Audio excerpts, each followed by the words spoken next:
Hi, this is Deb Brown from saveyour.town, and I'm really excited today to visit with Andrew Button. And Andrew's in Nova Scotia with a company called Mashup Lab. Okay, tell me what that is. Andrew, tell me what Lab is, and what are you I doing in love rural? I love to, Tim. Thanks so much for taking time to chat. It's really great to get connected with other people that are working in this space, not only here in rural Canada but around the world. So thanks for the opportunity to come You're chat with welcome. you. But the story of sort of Mashup Lab starts with my story as well. So the thing that I think is important to know about me is that I'm unapologetically rural. So that's who I am through and through at my core. And I believe that's the same is true for a lot of us. So I've spent my whole life in rural communities. I grew up in a small town in Newfoundland. My entire career has been spent helping people start and grow companies from rural places. So we could be doing so much more, and we need to be doing more. So the world today is talking about innovation and ingenuity and resilience. Well, we know that all of those things are cooked into the DNA of rural people, right? If you spend any time, living or growing up in a rural place, those things are true. So we've had to be resourceful, we've had to be resilient, we had to be innovative because we need to survive, and we didn't have access to the same sort of things that our counterparts in rural places have had access to. So it was because of those things and because of the real potential I saw in rural places and spending and investing time there that we just need to put some focus and structure around it in order to unleash that potential. So I've seen and experienced what's possible for rural, but coming from a community economic development background, I've also experienced some of the challenges of untapping and unleashing that rural potential. And I've seen a lack of urgency and wasted and misallocated resources by the best of intended people, right? So it was one of the things that really sort of frustrated me around the work I was doing, and it really the ability to focus and seeing those rural communities thrive. So that's just some context around how this idea for Mashup Lab was born, and I started the company 6 years ago, really with an obsessive focus on one thing, and that's unleashing the potential of rural places. And we do that in three ways. First, we is through our activation events. So these are in person and mostly online now meetings for the entrepreneurially curious. So folks that we really want to get those creative juices flowing. The second way we do that is through our rural co-working spaces. So this is where places where freelancers and entrepreneurs and remote workers can plug into opportunities, and we like to think of those co-working spaces as the place where like accelerated serendipity happens. But the thing that's had the biggest impact and what I believe is like really sets Mashup Lab apart in a lot of ways is our virtual business incubator. We've designed a process that takes that sort of untapped entrepreneurial talent in a rural place that's at the very earliest stages of their journey. We get them activated and help transform their great ideas and dreams into great businesses. So essentially, Mashup Lab is like a talent scout for rural economic developers, but also a prep school for rural entrepreneurs. So we get those untapped entrepreneurial talent in rural places off the sidelines and into the game. That's what we do. We've talked a little bit, and I like one of the things I like about the business incubator. it- Traditionally, economic development folks, the old school way was they were chasing a smokestack. They were going for that big company, that big factory. And we're seeing that change, fortunately, maybe not quick enough for me, into looking for entrepreneurs. So, what this business incubator provides to those economic development people, to the chamber, to the city council, to the folks that are really interested in making a difference in their rural community, it provides a method that actually works. You work directly with them and with the entrepreneurs that come on board as a result of that. Now, having said that, maybe you just work with 10 entrepreneurs in a small town because the rest of those people don't care about them. So you really do fill a couple of pair of shoes there. That's exciting for me. Tell me again why you left economic development. Yeah, Are you it's telling me in a nice way?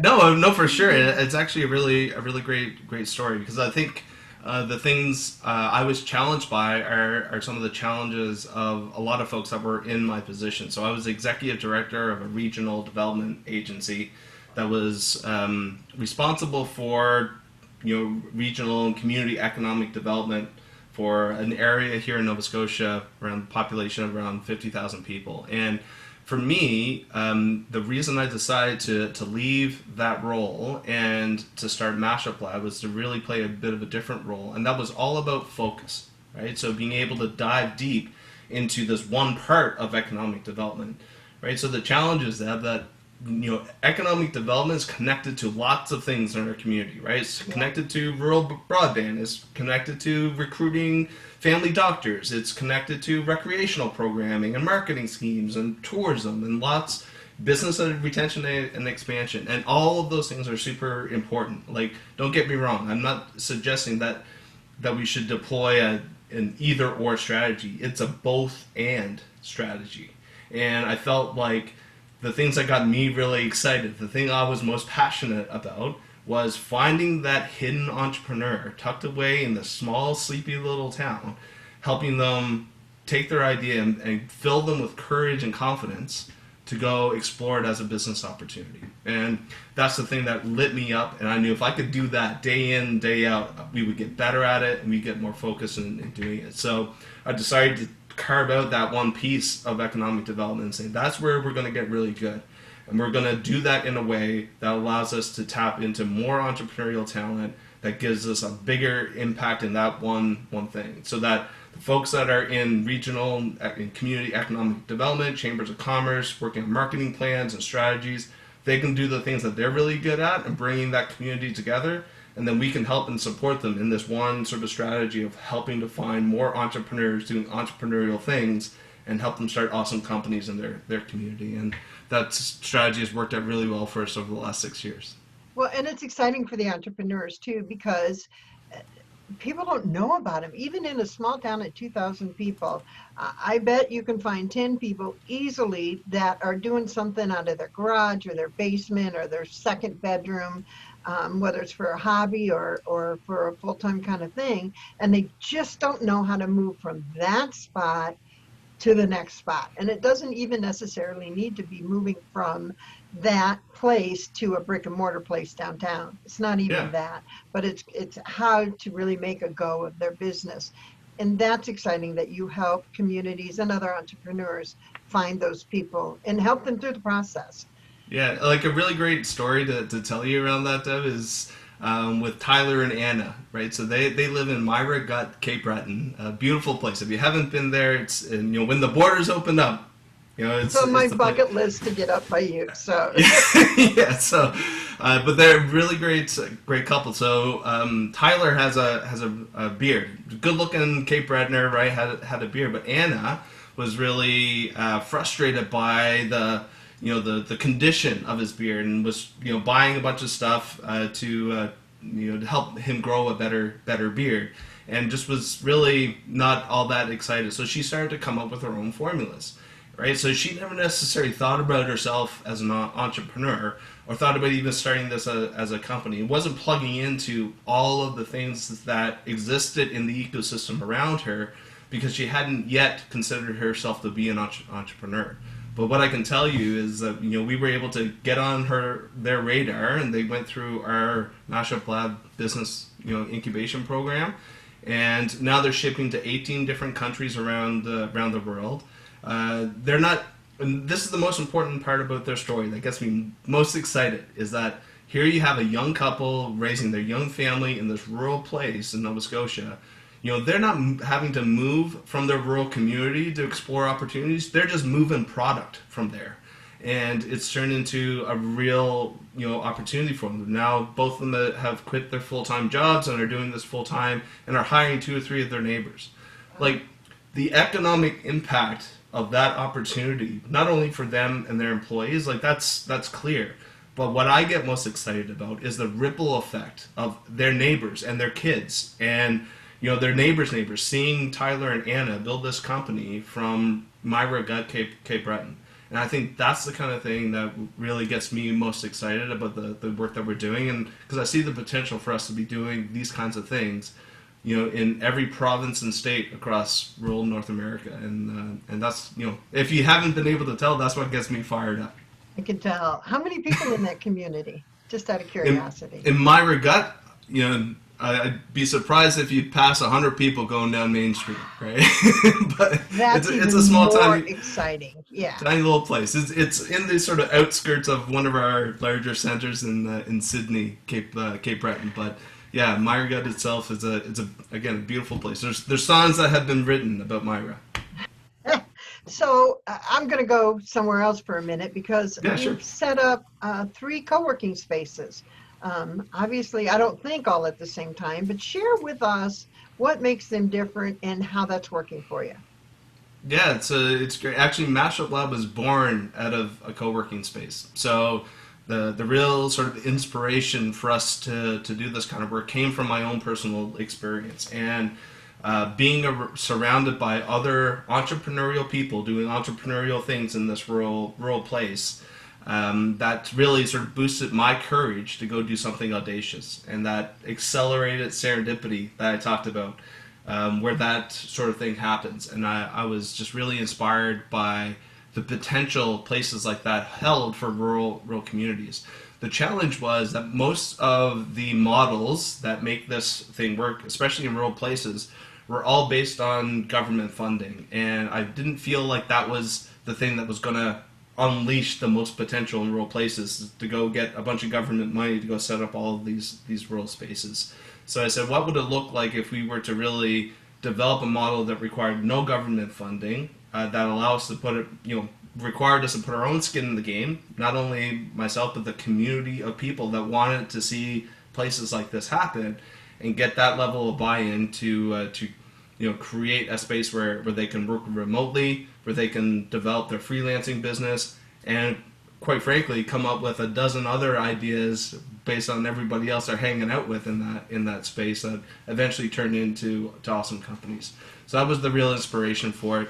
So I started Mashup Lab from a co-working space in Mahone Bay, and as a result of that, we saw an opportunity to open one in Bridgewater, Nova Scotia. It's about 15 minutes down the road, but a different market, a different sort of community of people. So I started one there, and then eventually bought the one in Mahone Bay from the guys that Matt, Tim, and Dave that started that co-working space there. And then just in the middle of a global pandemic, I thought, what better thing to do than open another co-working space in a rural community? So we opened up one in Liverpool, Nova Scotia, which is about 40 minutes away from the other two, and just on the Atlantic coast from us here. Well, it excites me because you're filling an empty space somewhere. And I'm like a huge believer in filling those empty buildings. So yay for that. And you found a way to make it work. I've been in towns where I'd like to go to a small town, I'd like to go to a co-working space, and after 5 o'clock it's closed. So I'm assuming that yours are open just for somebody to drop in a little bit longer than that. Would that be correct? That's absolutely correct, right? So the model is really based on our members get 24/7 access. We have members that we never see while we're working there during the day. They just need it after they've worked their day job, and that's their place to come and focus and work on their more sort of entrepreneurial endeavors. Or they work during the weekends and evenings for a second job. There's lots of ways that people sort of plug into the community. For folks that are dropping in, we have sort of open office hours that are regular time, but we often have messages on our Facebook page and our website that say, hey, I'm in town, is there a way for us to do it, and to get access to the space. And that's the advantage of being in a rural place, is that I'm 5 minutes away, right? So I can pop down, let you in, get you set up, make you your first cup of coffee, and you're well on your way. Yeah, or you could call your grandmother who would go down and let somebody in. I mean, Yeah, more. I mean, hey, Bob, can you where the key is? Can you let this person in, right? So these are the kind of relationships you can leverage in a place like like Liverpool, like Bridgewater, like Mahone Bay, like rural Iowa, right? Like these are the connections that exist in those places. So I think there's a real model for these types of things to flourish. So we're now starting to consult with people in other rural places that say, hey, we'd love to see a place like this exists. What are some of the things that we might be able to, potholes that we might be able to avoid people having to hit along the way, things that cause us delays and cost us more money than it needed to. So we've learned a lot through that process. So I'm particularly excited that this whole venture, Mashup Lab, is your entrepreneurial effort, and that you left a full-time government kind of job. I don't know if it was actually government, but Yeah, economic no, it was. development. It was, And yeah. you left the red tape behind, and you went out and are creating a way for entrepreneurs to grow and to try their ideas out and see if they can make things work. Contact information. How can people reach you? So the best place to reach out to us is through our website. That's MashupLab.ca. But if there's a particular, if you're somebody sitting in a rural place and you're watching this video and you think like we could use more entrepreneurs doing entrepreneurial things in our community, then just reach out, send me an email, Andrew@MashupLab.ca. We'll get you right to my inbox, and I'd love to chat with you because I think we when we chatted earlier, Deb, we mentioned about like the things that we're seeing here in rural Nova Scotia. I don't think are all that different than the things that people are seeing in other rural places. At least I haven't seen a huge difference. Right? You just swap out fishing and forestry in our community with mining and agriculture in somebody else's community. They're all fundamentally dealing with the same sorts of challenges. So I think the things that we're learning about how to do this work here in rural Nova Scotia is applicable in a lot of other places. I mean, we love to be able to help folks really add that sort of bench strength to their economic development work and be able to focus in on just this one strategy because that's the thing that we've learned how to do really, really well. And I think we can help them find more entrepreneurs to pull off the sidelines and get into the game. And it's a real win-win too because you are involving that local community. It's all virtual, done digitally. Excuse my dog Shirley. She says hi to Oh, everybody. hi, Um, Shirley. however, uh, you're also working with the entrepreneurs and the community. It's a major win-win in my book. I have one more question. Sure. What do you hope to achieve in the next 5 years for rural? Oh my goodness. So I think we've got some pretty big aspirations of what it is we want to do, and I believe we have the potential to achieve a level of scale, Deb, that allows us to help start and grow 5,000 new businesses a year across rural USA and Canada. I think we've struck onto a scale model that allows us to get there, but we need partners in those communities to really make it work. Like I said before, the economic impacts of doing that level of business is clear, but the ripple effects of that in terms of mindset and like showing people what's in the realm of the possible in rural places and understanding that there's a way to build rural companies, solid rural companies of all shapes and sizes and scale. In a place is a really important mission. It's my life mission, right? So there's a thing there that just drives me to do this kind of work, and we have a model now that I think can get us there.